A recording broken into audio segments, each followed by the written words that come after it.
Cables programmed to emit light to certain intervals, you're bound to light up a room. What will they come up with next?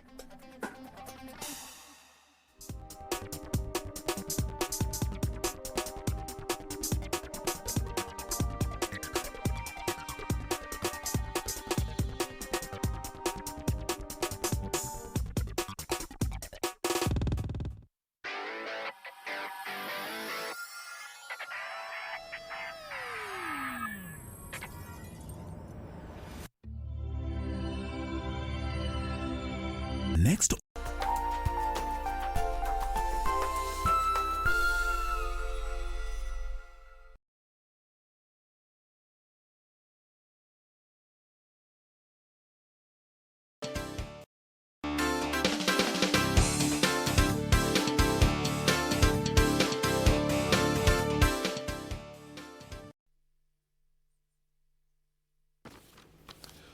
Flattening the curve. Is the world winning the war on coronavirus? Good morning. Thank you so very much indeed for joining us. It is the 24th day of April, the year is 2020, and the world is still in the throes of winning this war on coronavirus. It has shattered the global economy with millions of jobs at stake, and the world economy likely to go into a painful recession. What are we doing as a world to protect a painful recession going forward? This is Base Check. My name is O'Brien Kimani. We are live from Broadcasting House O'Brien Kimani is my Twitter handle. At KBC Channel 1 is our Twitter handle. We also be looking at the impact of coronavirus on the pension funds. Oh yeah, as more people are laid off, this means more claims from pensioners. What is the impact of all these? I'll also be going to the screen and be having a look at how is the pandemic, battering different countries, and who is actually winning the war, and what strategies are they employing to beat these. This is the Base Check. Let's have a look at the diary, or reporter's diary, if you like it.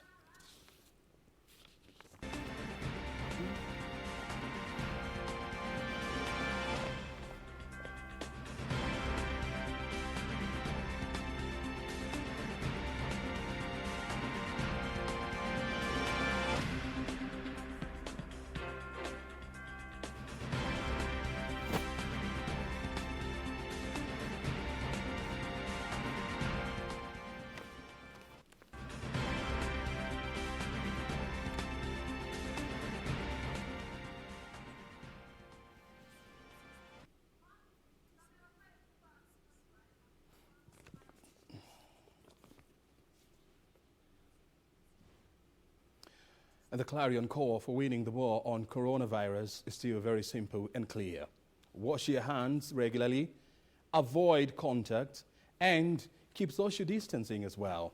And as well, avoid unnecessary travels. And by doing so, we are likely to win the war as scientists around the world dash to try and get a vaccine for this deadly virus. How is the world faring on when it comes to coronavirus? I want to take you to the screen so that we can try and put these, into perspective.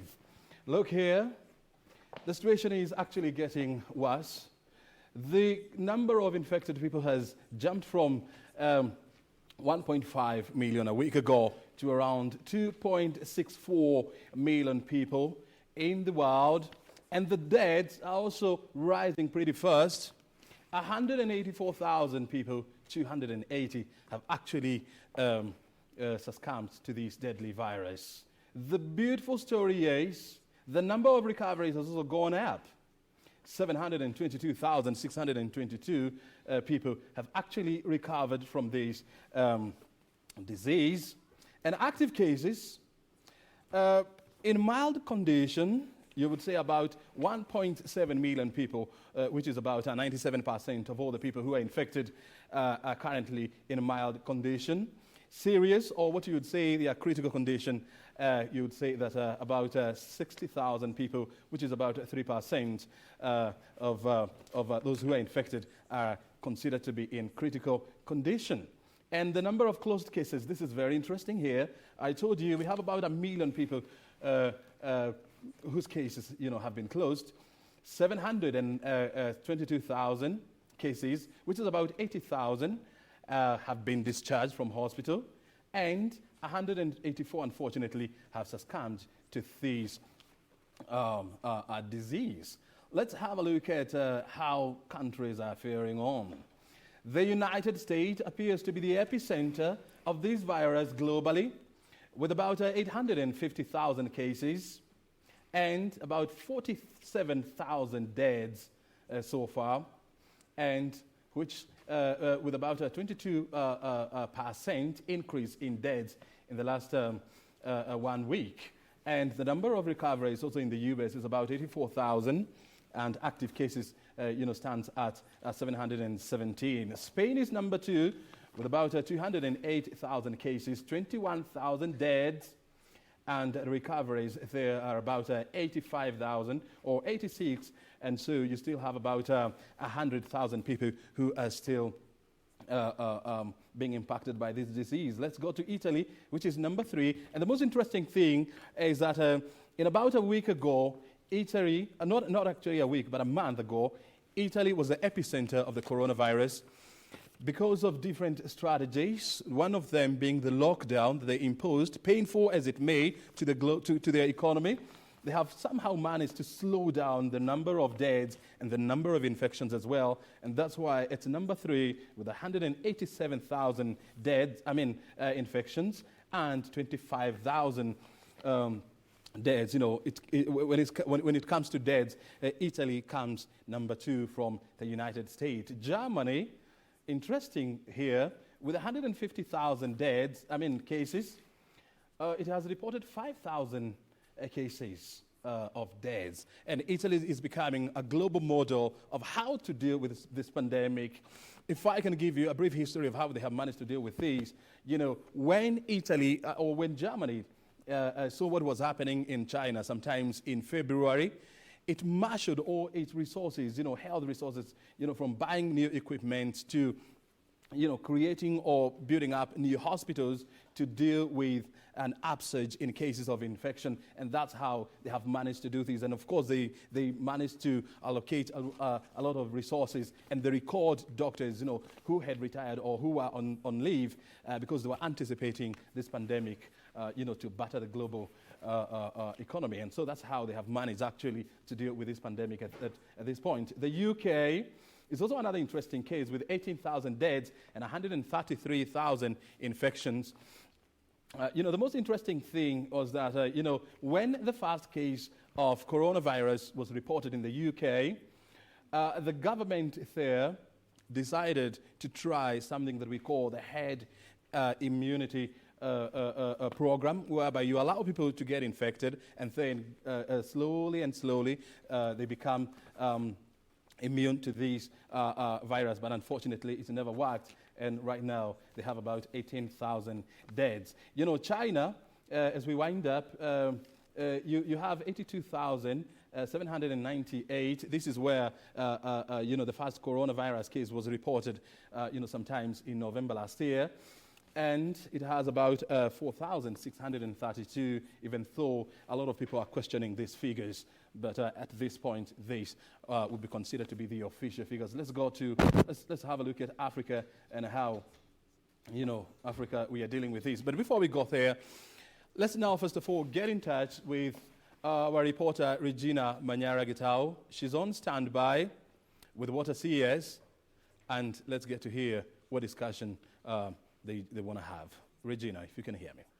This pandemic stays, or a carrier can have it for 14 days. This is the most dangerous virus because you could be interacting with somebody who is affected, but you don't know. That's why we are advising you have face masks, you must sanitize, no more hugging, no more shaking hands, no more engagement. We are going through Zoom meetings, web meetings, so we are reducing all that. Now, to address your question on the management of, or how are we going to handle the informal sector, as I've advised you where I said there are 2.9 million formal jobs and 14.5 million jobs in informal sector, meaning majority of our workers' jobs are in the informal sector. These are in the farming sector, they are also in small and medium enterprises that are equally affected. When we talk of cessation and when we talk of curfews, these are meant to reduce the spread of this virus. And therefore, government has come up with a number of packages. There is a stimulus package of 10 billion shillings, which is supposed to address the affected, which is a grant of, we have the Social Protection Fund, which we released 2 days ago, and that has gone very well to support already the registered the socially affected people. Then we have the 10 billion to address those who are not in our register. This includes now people in the informal sector. We have additional 13 billion to give to small and medium enterprises to support them. This is a package government is also working on it together with, which is spearheaded by our Ministry of Finance. Other than that, earlier, about 2 weeks ago, government came up with about 4 packages. Number one is the turnover tax. You know, we introduced a turnover tax about 2 years ago on informal sector. Now we have waived and reduced from 5% to now 3%. This 2% additional savings is meant to give the informal or mama mboga or this in a small enterprise additional cash flow.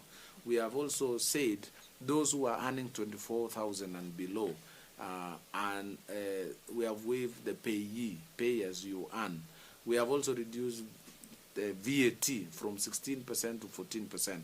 Again, this means additional cash flow to enterprises which are run by small or informal sector. These are packages supposed to for the SMEs to cushion them at this time. Yes. But now let me take you back to turnover tax. It was reintroduced, and some of the SMEs, or rather critics, have come out and said that turnover tax might not really cushion these SMEs because people are not doing business anymore. As you said, these directives, the non-movement, the cessation of movement, the curfews, basically small traders are not even doing their business as they should. Then the wave of the of payee, this goes to people who are already in formal employment. And the majority already, as you know, in as far as Kenya is concerned, are in the informal sector. VAT to 14%, Kenyans have not yet felt that impact at their pockets. Things are still they're still as expensive as they were. So question is like, when will we feel the overall impact of government incentives and, precautionary measures, to just cushion mwananchi during this time? I know many Kenyans are trying to relate or compare our interventions to other big economies like US and the rest of Europe. Yes, the US Kenyans were actually, when you said stimulus, they're expecting that these monies are going to come to all of them. We saw 150 being given to the United States. In the United States. Yes. Now, we must also look at our economy relative to US economy. Our capacity to manage such an intervention may be limited in terms of, because right now Kenya government utilizes the revenue generated from taxes to address social challenges, including social protection. And as we speak now, what people are asking is social protection. But our we are equally losing those waivers and those measures that government took means a reduction in revenue for government. So we are not, maybe in this time, this time, we may not be able to intervene in the style and manner that US have done.